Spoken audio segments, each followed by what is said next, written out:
Bueno, muchas gracias, muy buenas tardes. Quiero felicitarlos por este evento y por este tipo de actos que conmemoran enfermedades que son poco frecuentes, pero que al final, como han visto durante todo el día, impactan la salud de los pacientes y el sistema y todo lo que tiene que ver. Entonces, vamos a ver en esta tarde conociendo las mucopolisacaridosis. Sin embargo, sé que ustedes durante todo el día han tenido un repaso bastante importante de lo que son este tipo de enfermedades. Declarando mi conflicto de interés, recibo honorarios para esta presentación por Biomarin y pues he sido conferencista de muchas otras farmas y de asociaciones de pacientes y también pues de la parte académica. Vamos a empezar un poco brevemente a hacer como un resumen de lo que son las mucopolisacaridosis. Las mucopolisacaridosis pertenecen a un grupo que son las enfermedades metabólicas o los errores innatos del metabolismo. Entonces, ¿cómo se define un error innato de metabolismo? Es un trastorno bioquímico genéticamente determinado en el que falta o se altera una enzima, una proteína, un cofactor o una hormona que va a tener una consecuencia clínica. Dentro de los errores innatos de metabolismo tenemos las enfermedades de depósito lisosomal, como son las mucopolisacaridosis. ¿Cuántos errores innatos del metabolismo hay hasta el momento? Pues se han descrito más de 1015 errores innatos de metabolismo. Muchas de estas enfermedades se presentan de forma aguda y pueden diagnosticarse, digamos que frecuentemente o fácilmente por los laboratorios que se hacen en las urgencias, pero algunos de ellos pues tienen tratamiento y esos son los errores innatos a los que debemos siempre considerar hacer el diagnóstico diferencial. Es decir, si yo estoy sospechando un error innato, primero debo descartar aquellos que tienen algún tratamiento y dentro de esto pues tenemos las mucopolisacaridosis. ¿Cómo se clasifican? Rápidamente en dos grandes grupos, aquellos trastornos que implican solamente una molécula o un síntoma. Por ejemplo, un paciente que tiene solamente anemia, una anemia hemolítica, o el otro grupo es compromiso bioquímico que afecta un gen, una vía metabólica, un gran número de células o un gran número de órganos que va a tener múltiples síntomas. Para el primer grupo, el ejemplo, la deficiencia de la glucosa 6-fosfato deshidrogenasa que va a producir una anemia hemolítica. Para el segundo grupo, entonces, tenemos varios subgrupos, trastornos de metabolismo que se manifiesta como intoxicación, trastornos de metabolismo por déficit energético y nuestro tercer grupo donde están las mucopolisacaridosis, que son las enfermedades de depósito o de moléculas complejas. Vamos a ver un muy pequeño video, no sé si aquí. Las enfermedades de depósito lisosomal son un grupo de enfermedades heterogéneas. Bueno, yo lo digo, las enfermedades lisosomales son enfermedades heterogéneas. A este grupo pertenecen las mucopolisacaridosis, que son secundarias a la deficiencia de una enzima lisosomal, que es una tijera molecular que va a descomponer los glicosaminoglicanos. Estas enfermedades tienen en común pues, las diferentes características, como que son enfermedades genéticas, la mayoría son hereditarias porque pueden presentarse por mutación de novo en el Hunter. Son enfermedades que tienen un carácter degenerativo por la acumulación del sustrato en la célula que va a llevar a disfunción en los diferentes tejidos con un daño progresivo y con la manifestación de los síntomas. Tienen una morbilidad severa y una esperanza de vida reducida por la complicación que presentan y alta morbimortalidad. Su compromiso es multisistémico, tienen compromiso en sistema esquelético, sistema nervioso, sistema visual, auditivo, compromiso cardiovascular y compromiso respiratorio, es decir, que son enfermedades que van a tener un compromiso muy importante en todos los sistemas, por lo tanto, es importante diagnosticarlas tempranamente, como nos acaban de decir en la charla anterior, nos estamos demorando en el diagnóstico, el paciente progresa la enfermedad, pierde la capacidad de ser independiente en el autocuidado. Necesitan, por lo tanto, un manejo multidisciplinario que no es solamente la terapia de reemplazo enzimático, sino todo un grupo multidisciplinario para el manejo, para pues lograr esas metas terapéuticas que se proponen con los pacientes, como vemos, pues una gran cantidad de especialistas de forma coordinada para lograr que el paciente tenga una mejor calidad de vida. Dentro de los trastornos de molécula compleja, pues como vimos pueden ser alteraciones mitocondriales, peroxisomales, lisosomales, del retículo endoplásmico, de los organelos en general, que son bastante heterogéneas pero que tienen síntomas progresivos. Entonces, ¿cómo diagnosticamos más temprano? Tal vez es la pregunta que más nos llama la atención si tenemos en cuenta que nos demoramos, como nos acaban de decir, inclusive hasta 30 años en el diagnóstico. Entonces, ¿cómo hacemos para diagnosticar más temprano? Vamos a ver como algunos tips que nos pueden ayudar a pensar mucho antes en estas enfermedades. Entonces, en general, como todo en medicina, yo no voy a diagnosticar lo que no conozco, ¿sí? Yo puedo tener las señales muy evidentes enfrente, pero si yo no tengo el interés de considerar o de buscar un poquito más allá, pues nunca lo voy a ver. Entonces, es como que necesitamos un par de lentes que básicamente son el interés y voluntad para llegar a diagnosticar este tipo de enfermedades. Y este tipo de enfermedades realmente es como una búsqueda, creo que lo que nosotros hacemos es algo así como Sherlock Holmes, ir buscando pequeñas señales para llegar a ese diagnóstico final. Y en esto, pues es que tenemos que pensar más allá de lo evidente. Y aunque vamos a ver unos signos y síntomas que son muy frecuentes en los niños, pues lo que nos tiene que hacer pensar en estas enfermedades es que precisamente no mejoran los signos a pesar de esa intervención que hemos hecho en el paciente. Entender cómo o buscar cuál es esa clave para el desarrollo, para evaluar al paciente, es decir, qué es lo más raro que el paciente tiene, que el paciente no crece, que el paciente tiene deformidades esqueléticas, que el paciente tiene muchas infecciones respiratorias, que tiene obstrucción de la vía aérea, en fin, para poder llegar a resolver el diagnóstico. Entonces, ustedes quisiera que me respondieran, para modificar la evolución natural de la enfermedad y mejorar de la calidad de vida, ¿qué sería lo más importante? Un diagnóstico temprano, una intervención oportuna, que el paciente tenga adherencia al tratamiento, que haya compromiso de la familia o todas las anteriores. ¿Qué opinan? Todas las anteriores, ¿cierto? Porque el diagnóstico temprano sin un compromiso de la familia para seguir las indicaciones es muy difícil y lo vivimos diariamente con este tipo de pacientes que consideran que la enzima es su tratamiento y entonces no importa la rehabilitación pulmonar, no importa la rehabilitación física, no importa lo demás y a veces es muy difícil el tratamiento.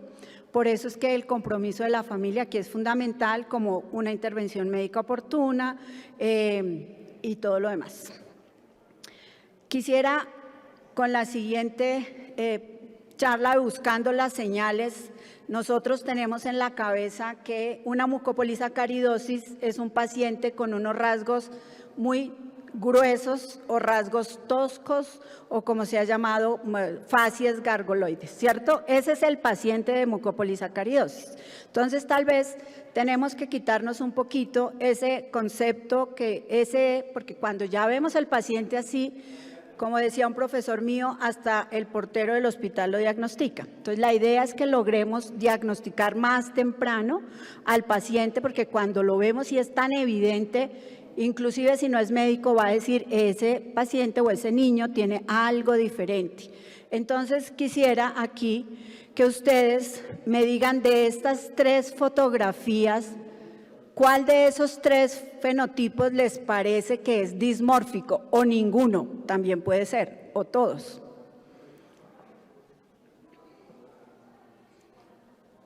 El A, el B o el C. Arriésguense. C, ¿qué otro? En el C, entonces uno diría, el paciente tiene una frente alta, ¿cierto? Como un puente nasal deprimido, los genetistas que nos gusta describir todo y al final parece que el paciente tiene muchas cosas raras, ¿cierto? Unos labios gruesos, listo. C podría ser, ¿quién más? El B, entonces el B uno diría, tiene un telecanto, como un puente nasal alto, tal vez los pabellones un poco rotados. El ¿a alguien le llama la atención? Uno podría decir que tiene como un puente nasal bastante deprimido, tal vez no quedó muy claro. Bueno, entonces, pues si nos encontramos alguno de estos tres pacientes, creo que ninguno de nosotros va a pensar en mucopolisacaridosis porque no tienen esos rasgos fenotípicos particulares. Entonces, miremos quién es A. Entonces, es Penélope Cruz. B es un paciente con mucopolisacaridosis que tampoco, al verlo aquí, ven un fenotipo bastante marcado, tiene una MPS 4. Y el C, a quien dijo que era el C, pues es este actor. Entonces, pues a veces, pues podemos ver cosas que no, pero la idea es que aquí lo que yo quiero es que consideren que no necesariamente para pensar en una mucopolisacaridosis tengo que ver ese fenotipo marcado y de facies gruesas que estamos acostumbrados asociados a la enfermedad. Entonces, lo primero es que no todos los pacientes tienen rasgos físicos gruesos o toscos. Eso es lo primero que quiero que se lleven a casa. Ahora, si empezamos un poco con el orden de lo que es la estructura de nuestra historia clínica, de cómo evaluamos un paciente, ¿qué podemos encontrar que nos llame la atención para pensar en una mucopolisacaridosis? Entonces, allá tenemos la identificación. ¿Qué sería importante en la identificación? Entonces, importantísimo, si hay consanguinidad de los papás, ¿cierto? Apellidos en común o si son coterráneos, es decir, son de la misma zona y a veces pasa que uno encuentra que los apellidos son iguales, pero ellos dicen no somos primos y uno dice ¿de dónde son? No sé, de la misma vereda, de la misma región y uno dice pues poco probable que sean dos orígenes diferentes, probablemente tienen un ancestro en común. Entonces, por ahí ya empezamos a pensar en este tipo de enfermedades. En el motivo de consulta de nuestros pacientes pueden ser talla baja, infecciones respiratorias recurrentes, retraso en el desarrollo, rasgos físicos particulares, dentro de otros problemas articulares, hernias o displasia de cadera recidivante. Entonces, estos motivos de consulta los van a ver con frecuencia en pacientes con mucopolisacaridosis para ya tener como el bombillito de alerta de puede ser una mucopolisacaridosis. Dentro de la revisión por sistemas, el patrón de sueño. La mayoría de los pacientes tienen depósito en las vías aéreas, lo que hace que tengan obstrucción de las vías aéreas, que ronquen, que sean respiradores orales. Entonces, eso va a ser importante, que tengan apnea del sueño, que tengan otras manifestaciones como una actividad física limitada, que de pronto tenga alteraciones en el rango de movimiento de las articulaciones o que tengan alteraciones en los hábitos de alimentación que pueden, pues no necesariamente es por la MPS, puede ser por trastornos de la deglución, por la mismo depósito de los mucopolisacarios. Si uno dijera de los antecedentes prenatales, ¿qué tendría yo que tener en cuenta? Hepatoesplenomegalia, eso realmente no es frecuente encontrarlo o que lo reporten en un feto, pero si me lo reportan, debo prender mi bombillito de alarma.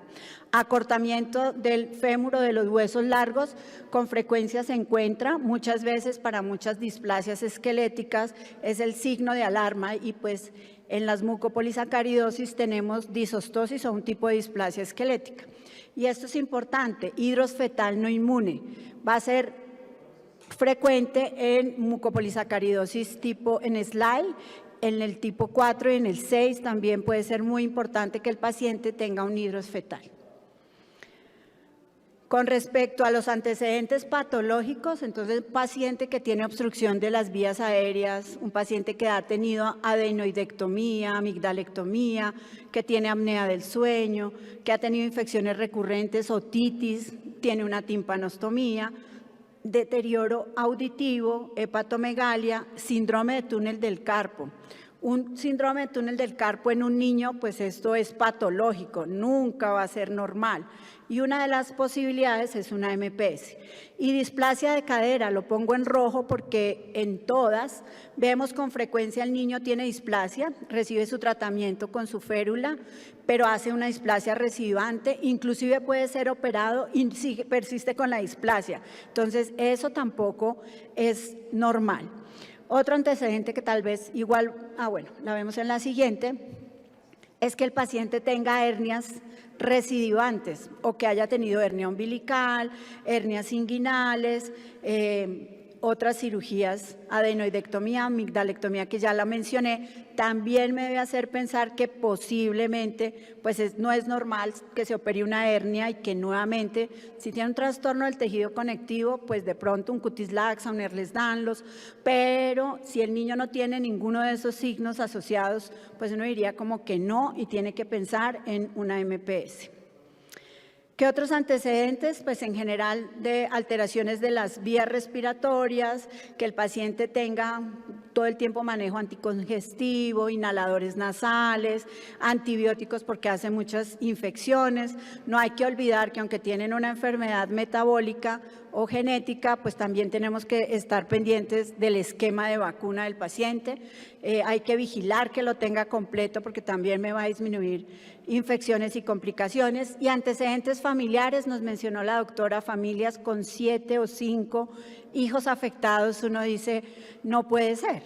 ¿Por qué pasa? Pues precisamente porque nunca o han tenido el diagnóstico, nunca nadie tuvo el interés de investigar un poquito más allá qué tenía esa familia, ni mucho menos pues un asesoramiento genético para explicar a los papás esa opción de tener nuevamente un hijo afectado. Quiero aquí continuar con el examen físico, ya pasamos nuestros antecedentes, tenemos algunos signos de alarma para pensar en la enfermedad. En el examen físico hay algunas cosas que algo les llama la atención de este niño. ¿Tiene un fenotipo tosco? No. Los bracitos, pues se ve que los mueve bien, limitación articular no pareciera. Tiene aquí como las manos cerradas, pero pues en garra no, allá se ven un poco más extendidas. Las piernas, entonces el paciente tiene un genu valgo que es frecuente en la MPS 4, este paciente tiene un MPS 4. Entonces, pero tiene una MPS 4 leve, que leve es porque el paciente fue diagnosticado recién nacido, porque tiene un hermano afectado y tiene terapia desde el nacimiento. Entonces, miren cómo la terapia modifica el fenotipo, ¿cierto? La talla ya tiene algunas limitaciones porque definitivamente a pesar de tener la terapia, iniciarla temprano, la terapia lentifica un poco la progresión de la enfermedad, pero no la modifica o no, pues francamente, sin embargo, pues sí vemos y vamos a conocer ahorita a su hermanito que tiene un fenotipo un poco diferente, pero esto puede ser uno de los signos que es característico en MPS 4. En ese examen físico, cuando hagamos nuestras antropometría y miremos peso y talla, importantísimo, talla baja, pero talla baja patológica, ¿no? Tener en cuenta que nuestra población pues no tiene una talla alta, entonces tenemos que tener en cuenta si está en la talla baja familiar, pero estos pacientes nunca van a estar en ese rango de su talla baja familiar, sino en una talla baja patológica, como lo pueden ver allí en la curva. Esas son las curvas reales de un paciente mío que tiene una MPS 6, que pues se diagnosticó. Una cosa importante es que los primeros 2 años ellos van a tener casi que una talla y un peso dentro de la curva, pero a partir de los 2 años vamos a ver esa detención y la caída de la talla por debajo de la curva. En el paciente acá mejoró cuando se inició la terapia mejoraron las retracciones y mejoró un poco su talla. En el cráneo y la cara, entonces estamos acostumbrados a que este es el fenotipo de las mucopolisacaridosis, ¿cierto? Entonces allí tenemos todos los tipos.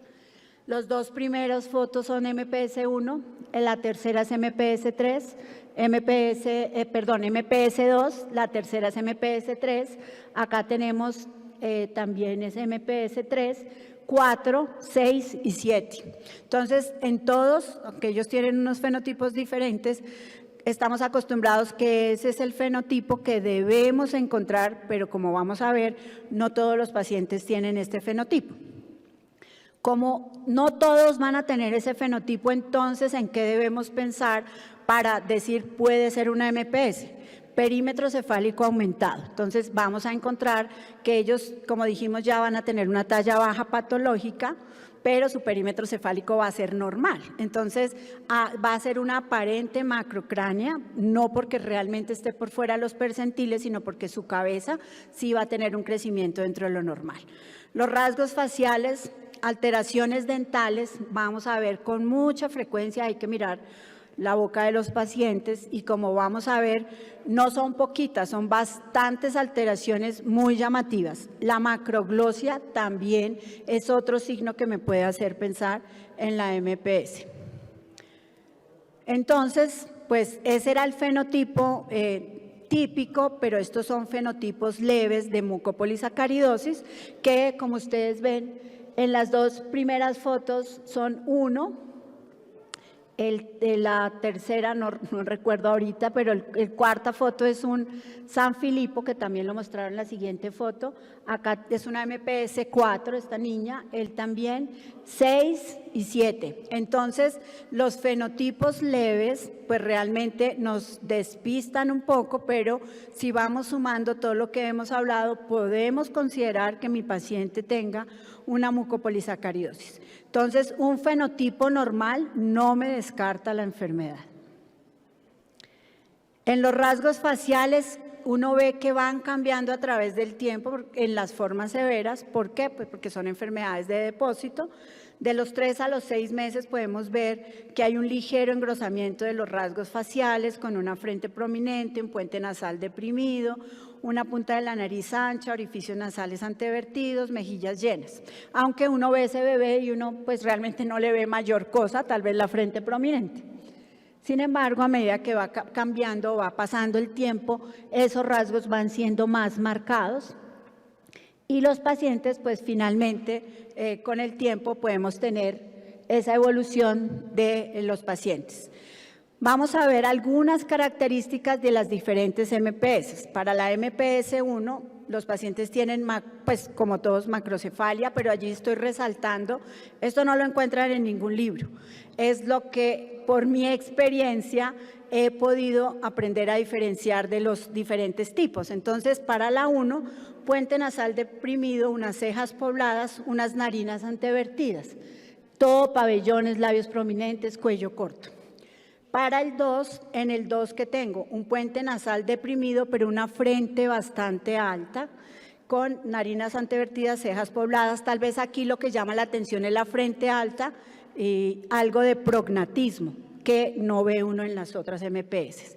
En el tipo 3, que es el, quedó aquí mal, esto era del Hunter, es este, entonces tenemos las fisuras, el prognatismo un poquito leve y si ustedes ven, ellos parece que tuvieran una ptosis palpebral, como unos ojos abotagados, es como tal vez lo que más llama la atención en los ojos en la 2.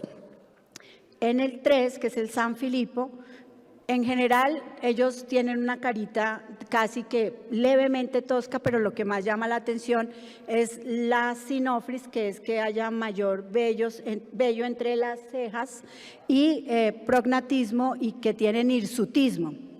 En el tipo 4, ellos van a tener una carita que no es muy dismórfica, pero uno ve como una desproporción entre el cráneo y la cara, o sea, una cara que llama mucho la atención con un cuello absolutamente corto, ¿sí?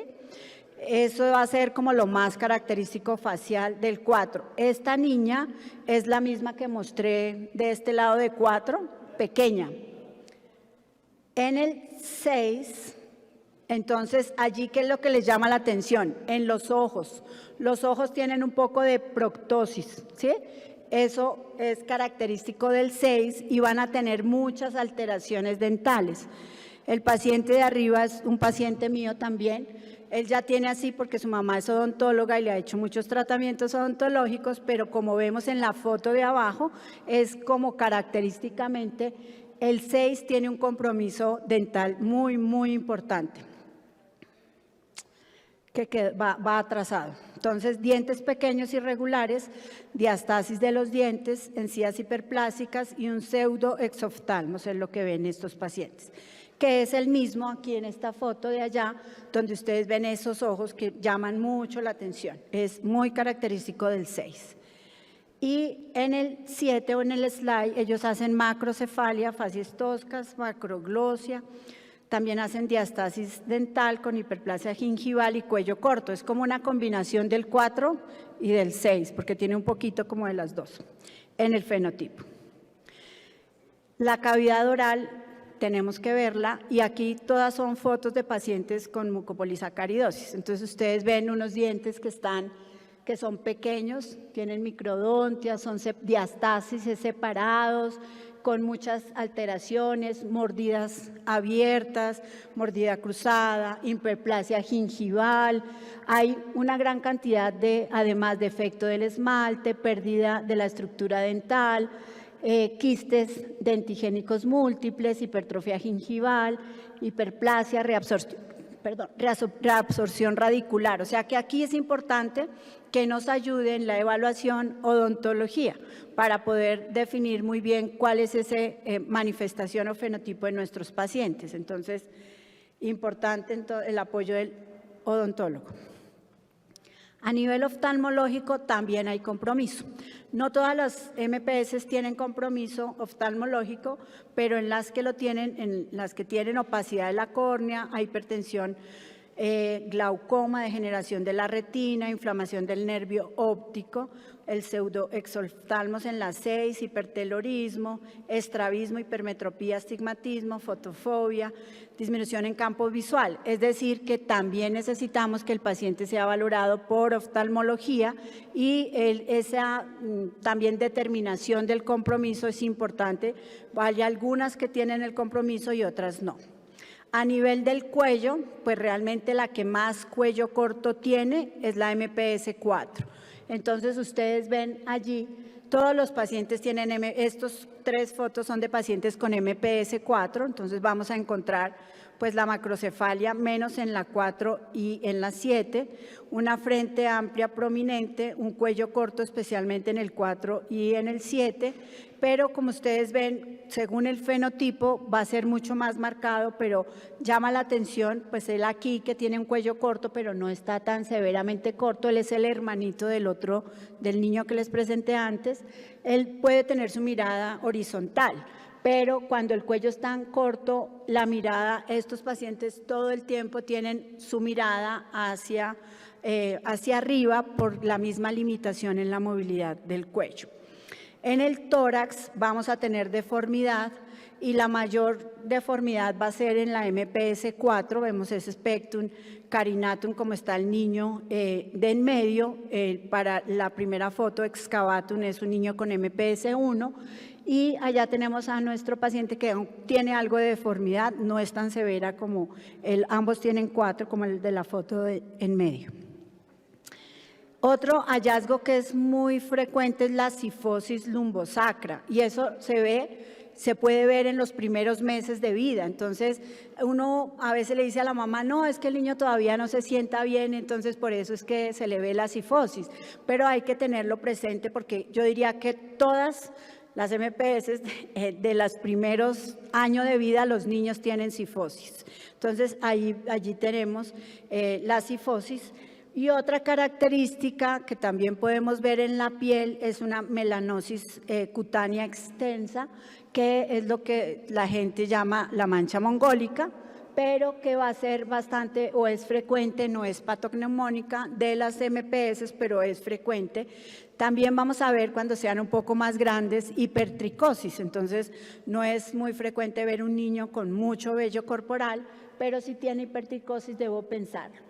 Unas pápulas en área de flexión en región escapular y en interna de los brazos, que pues eso sí es como muy inespecífico, pero si yo tengo esa cifosis y además esta hiperpigmentación, pues es un signo de alarma importante para considerar buscar otras cosas, porque si el niño crece bien, no tiene alteraciones faciales, no tiene macrocefalia, no ha tenido esta historia, pues no puedo decir, sí, tiene una MPS, no, es la suma de todos estos signos los que me deben hacer pensar. Entonces allí tenemos la foto de una paciente donde vemos esa cifosis y vemos la melanosis neurocutánea. Allá tenemos también otro pacientico con la misma lesión. En el abdomen, pues por el crecimiento de la hepatomegalia, vamos a ver las hernias, realmente son más secundarias al aumento del volumen del hígado, del vaso, del hígado, y por eso es que hacen esas como hernias recidivantes. Entonces aquí ese paciente tenía la hernia, no sé si ya en la foto de arriba ya pues lo habían operado, pero lo habían operado varias veces.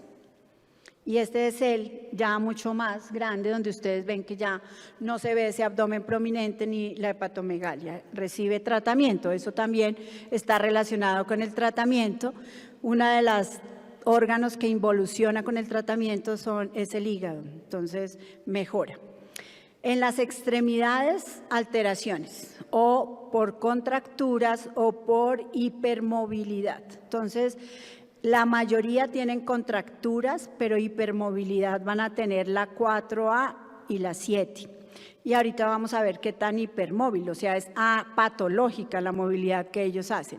Y las contracturas, como ven en los codos, en las rodillas, que van a tener o que les va a conferir una marcha anormal, disminución en la talla, limitación funcional para vestirse, cepillarse, comer, entonces sí es importante y limita.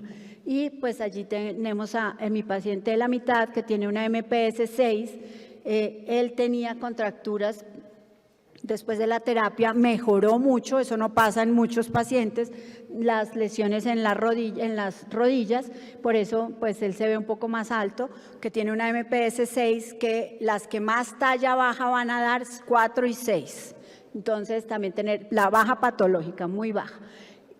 Pero en los brazos, pues él tiene sus limitaciones. Ahora, curiosamente, tengo un paciente de MPS 1 y uno de 6 que son ingenieros de sistemas y tienen mano en garra. Yo les digo, ¿ustedes cómo hacen? Pero logran ser funcionales con su mano en garra, que es bastante importante, que uno diría lo limita, porque pues yo digo, si soy, no sé, tengo otra actividad donde yo no utilice mis manos, pero ellos utilizan sus manos todo el tiempo y pues logran desempeñarse profesionalmente. La paciente de allá en las extremidades, entonces ahí vemos de la MPS 4 ese gen o algo que tienen los pacientes de forma importante. Entonces, contracturas en el 6, hipermovilidad en el 4A.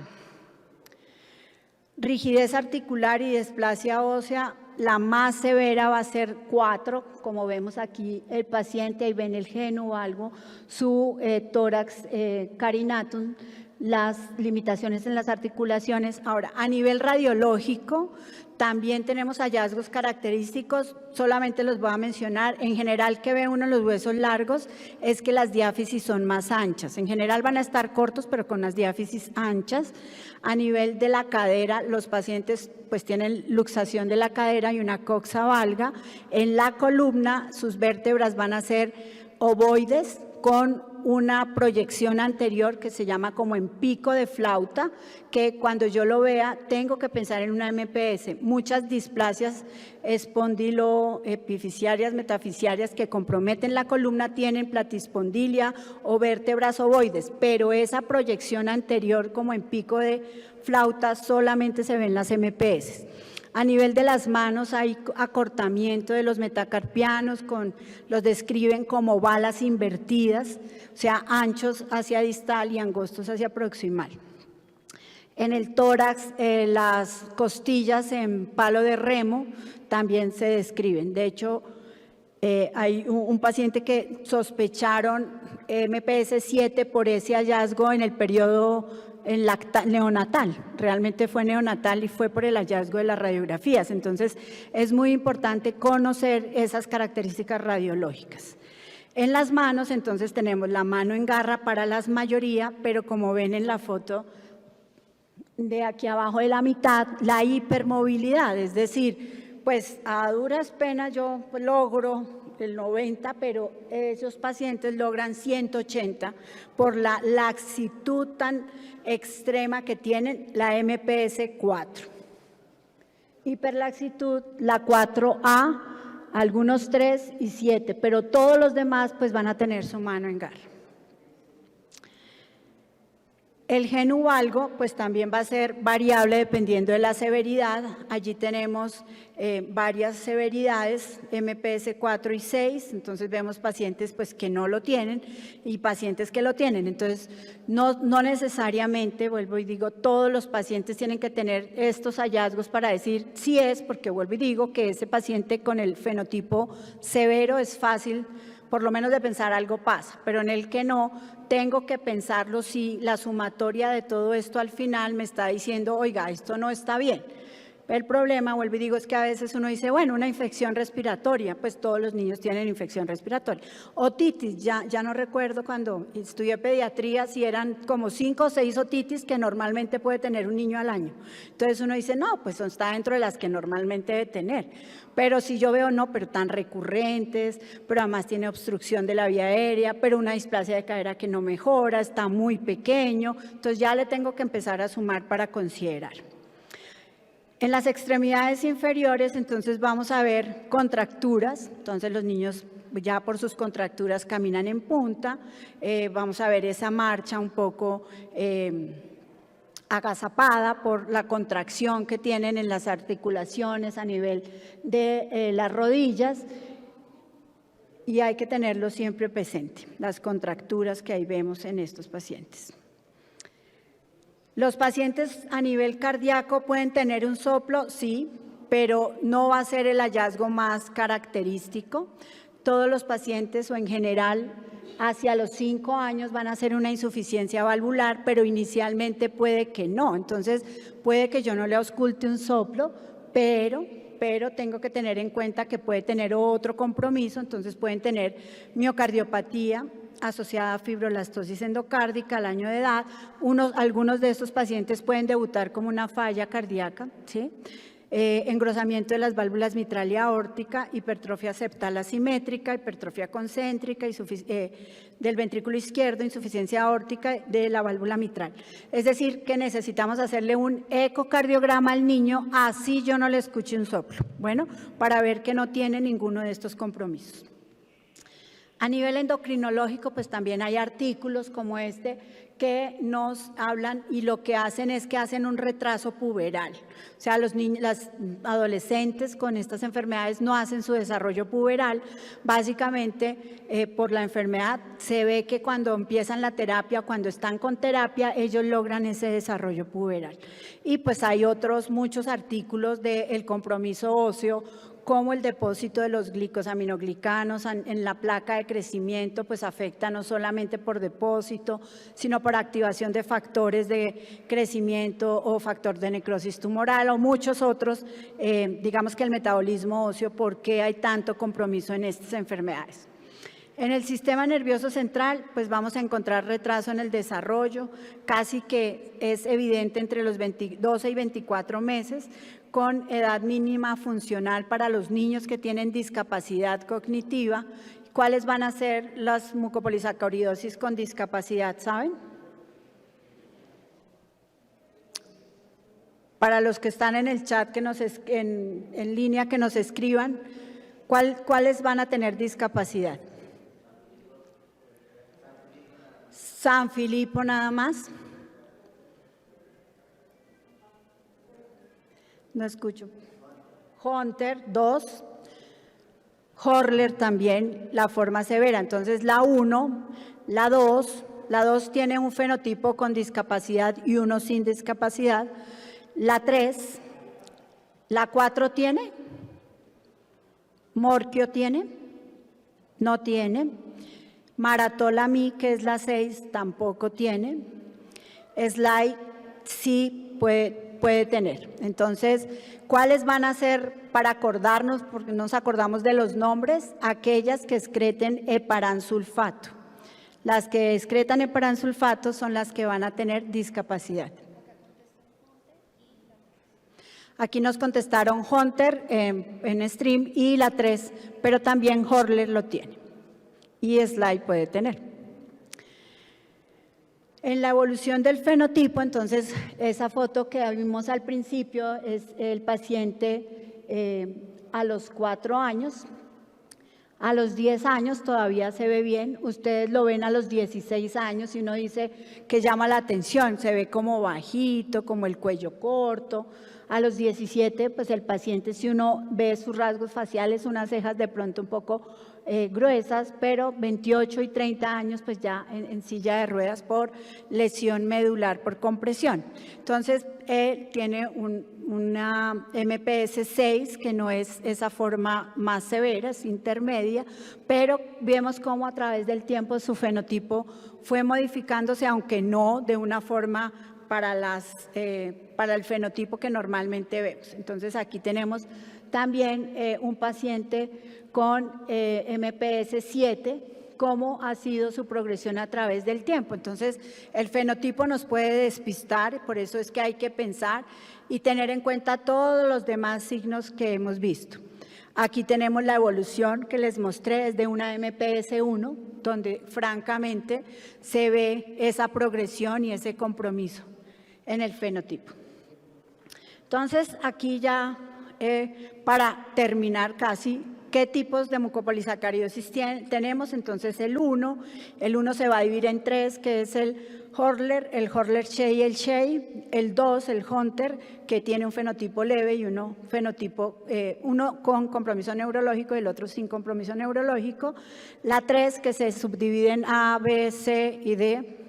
La 4, que es 4A, y también hay un 4B. El 4A es Morquio, el 4B es 4B, en esa no hay terapia reemplazo enzimático. 6, que es Maratolami, también tiene unos fenotipos leves, intermedios y severos. 7, que es Sly, y hay una que describen como 9, que pues apenas y recientemente, creo que no lo incluí, acaban de escribir otra enzima que también me da fenotipo de mucopolisacaridosis. Entonces, en general, allí vemos cuáles pueden ser los compromisos. Entonces, tenemos facies, características para las formas severas, alteraciones en el cuello muy corto para la 4, alteraciones óseas, disostosis, talla baja, contracturas, mano en garra, displasia de cadera, recuerden esa displasia recidivante, infecciones respiratorias recurrentes, macroglosia y dentición anormal, especialmente en la 6, laxitud ligamentosa en la 4, en la 7 y en 3, deficiencia cognitiva vamos a tener solamente en el 1, en el 2, en el 3, principalmente algunos 7, alteraciones del pectus, principalmente en el 4, cifosis o cifoscoliosis en todas, casi que vamos a ver esa cifosis dorsolumbar, visceromegalias también en todas, hernias recurrentes y talla baja patológica. Es decir, la mayoría de las formas severas voy a tener talla baja patológica. Entonces, aquí tenemos algunos pacientes donde vemos un 6 leve, un 6 severo, los dos hermanitos del MPS 4A, que ustedes ven que los fenotipos sí se ven diferentes, que cambió la intervención. De hecho, en talla, el hermanito de las gafitas tiene 15 años y el menor, que tiene 9 añitos, ya realmente le superó en la talla, porque pues tiene un tratamiento y una intervención más temprana. Pero dentro de los mismos, pues aquí vemos diferentes. Entonces, aquí en la primera foto son 4 pacientes míos, 4A y 4A, fenotipos diferentes. Mi paciente 6, que es realmente, pues es alto para su tipo 6, por la intervención. Allá tenemos 3 pacientes de 4A y allá tenemos una paciente de tipo 6.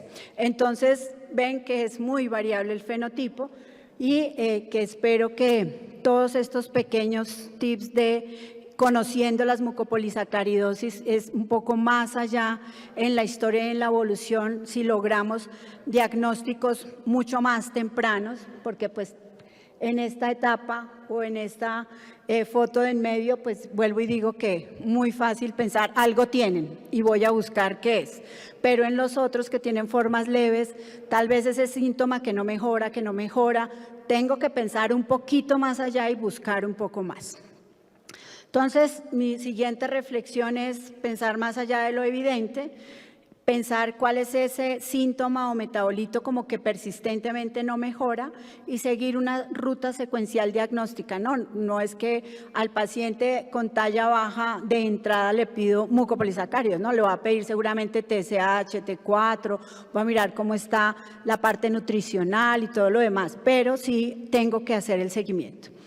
Para hacer el diagnóstico, pues tenemos que ser así como ese gatico, estar ahí atentos, vigilantes y no dejar de considerar qué pasa para llegar a ese diagnóstico. Entonces tenemos que seguir a los pacientes. Ahora es difícil si el paciente yo lo vi una vez en la vida y no lo vuelvo a ver. Entonces toca que el paciente enseñarle, mire, yo no sé lo que usted tiene, pero necesitamos hacer un seguimiento. A veces uno quiere que en la primera consulta ya llegar al diagnóstico, pero en genética esto no es así de fácil, a no ser que tenga un fenotipo muy particular como de un síndrome de Down. Pero de resto, pues al paciente tenemos que estudiarlo, tenemos que hacerle seguimiento, hacer una buena empatía con la familia para lograr que este paciente venga regularmente a la consulta, llegar al diagnóstico.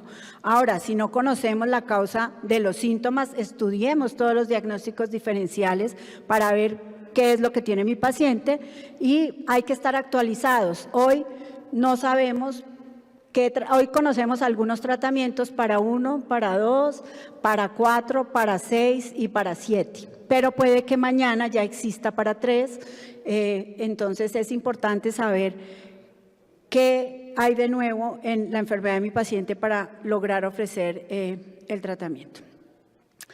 Después de haber hecho nuestro examen, historia clínica, tener la impresión diagnóstica de una mucopolisacaridosis, un plan de cómo vamos a hacer este estudio, unas recomendaciones a los papás, que ellos se comprometan a que van a seguir estas recomendaciones. Ahora, eso nadie creo que le hace firmar al papá, usted se compromete, pero deberíamos hacerlo, porque es que al final uno dice, pero ¿y los exámenes? No se los hice. Y entonces uno dice, pero ¿cómo hago yo para llegar a un diagnóstico si usted no sigue las recomendaciones? Intervenciones, muchas intervenciones necesitan los pacientes de oftalmo, de ortopedia, de cirugía, de odontología. Entonces necesitamos planear esas intervenciones y las interconsultas. Ahora, para el diagnóstico no lo mencionaron, la cuantificación de los mucopolisacáridos en orina, y la cromatografía de mucopolisacáridos. Entonces ahí tenemos una cromatografía que se dio el doctor Uribe, que es de un paciente real, donde ustedes ven el patrón de MPC1, es que aumenta heparán y heparán sulfato, ¿sí? Y condroitin sulfato.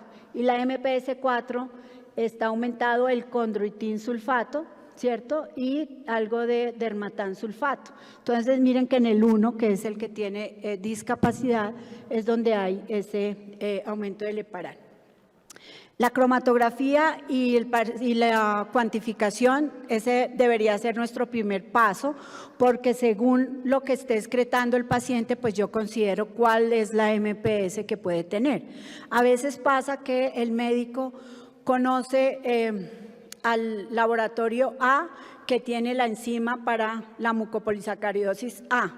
Y entonces el médico le pide esa enzima y le sale negativa y entonces dice, no, tiene una mucopolisacaridosis. No, hay que pensar que son 7 y si yo le estoy haciendo una enzima que no es de su enfermedad, pues no lo voy a diagnosticar. Y me ha pasado en algunas charlas en la región que yo digo que tiene, el médico me dice, tiene una mucopolisacaridosis, tiene todo, pero le hice la enzima y le salió normal. Entonces yo pregunto, ¿cuál enzima le hizo? Porque no es una, sino son 7 enzimas, son 2 enzimas realmente, entonces tengo que ver cuál es la enzima para lo que el paciente tiene. Después de que yo haga el tamizaje, que es los mucopolisacáridos y la cromatografía, la cuantificación, debo hacer la cuantificación de la enzima. Ese es el gol estándar, nos lo mostró la doctora, y eso se puede hacer en papel de filtro, pero lo debo confirmar luego en leucocitos. Entonces, no sé si conocen a COPEL, es una asociación de pacientes con enfermedades lisosomales. Ellos les pueden ayudar si ustedes no tienen el contacto, por ejemplo, del programa de laboratorio que les ayuda a la enzima. Ellos también pueden ayudarlos a direccionar para que el paciente le hagan, pero tengan en cuenta que si yo no sé qué mucopolisacaridosis tiene, pero tiene mucopolisacaridosis, debo empezar a mirar enzima por enzima o tratar de mirar el fenotipo, cuál es más parecido.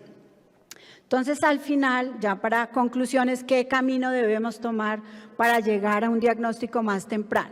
Entonces, tener tiempo para ver el paciente, tiempo para hacer el seguimiento, para estudiar al paciente, para irse a la casa y ver, bueno, qué puede tener mi paciente como diagnóstico diferencial, hacer seguimiento, buscar, porque si él tiene un síntoma que no mejora y no mejora con el tratamiento inicial, algo tiene y tengo que llegar a saber qué es. Yo entiendo que con 16 pacientes al día, al final estudiarlos es un poco difícil, pero seguro de esos 16 hay algunos que a usted le llama la atención y se queda pensando qué será lo que tiene este paciente.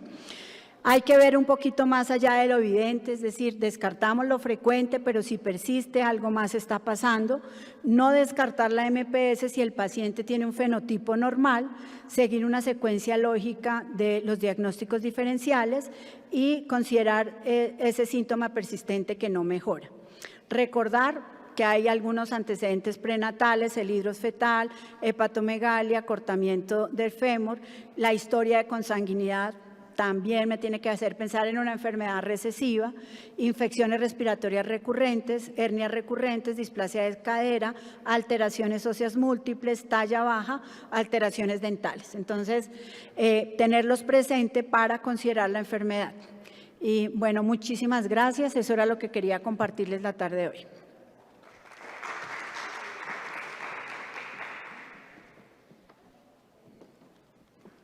¿Tienen alguna pregunta, un aporte? Sí, doctora. Las de los asistentes que están por Zoom mandan 2 preguntas. La primera es, ¿cuál es el promedio de vida de los pacientes con mucopolisacaridosis? Depende. ¿De qué depende? Depende, en general, como le digo, bueno, les explico yo a mis pacientes, el pronóstico vital de un paciente va a depender si tiene un órgano vital comprometido, es decir, corazón, riñón, pulmón.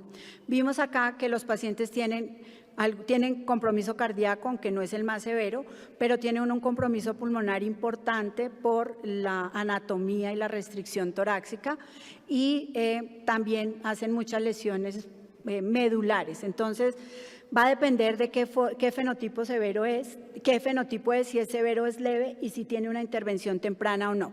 Pero digamos que una historia natural de la enfermedad, es decir, un paciente severo sin intervención, el pronóstico no sobrepasa los 20 años. Habitualmente por infecciones y obstrucciones respiratorias, complicaciones respiratorias y muchas complicaciones por compresiones medulares. Entonces, esa es más o menos sin intervención, pero con intervención esto ha cambiado de forma importante. Ustedes vieron adultos, yo tengo pacientes adultos, 35 años, que tienen formas intermedias con intervención y tratamiento que tienen una calidad de vida pues aceptable. Listo, doctora. Otra pregunta es, ¿hay alguna explicación por la cual en las mucopolisacaridosis en la cual se ve afectado el heparansulfato generan discapacidad o no se ha logrado como establecer por qué se relaciona esto con discapacidad? Cada enzima degrada algunos mucopolisacáridos. Entonces, ¿cuáles son? Heparán, dermatán, queratán, condroitin sulfato y ácido hialurónico.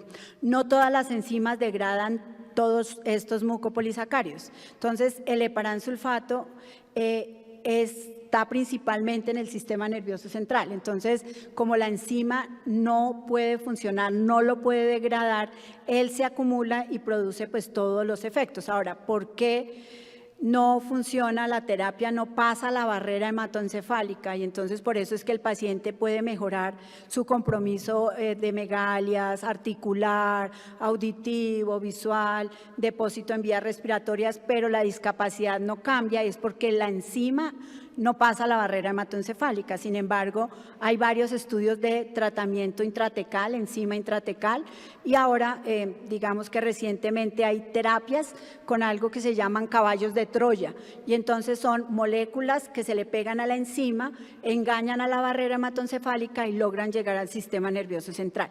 Pero es porque el heparán es un mucopolisacárido del sistema nervioso central, y como no lo puede degradar, se acumula allí. Entonces, la enzima que tenga relación con la degradación del heparán es la que va a producir discapacidad. Listo, doctora, muchas gracias. No sé si alguien en el auditorio o los que están por Zoom tienen alguna pregunta. Ya reviso.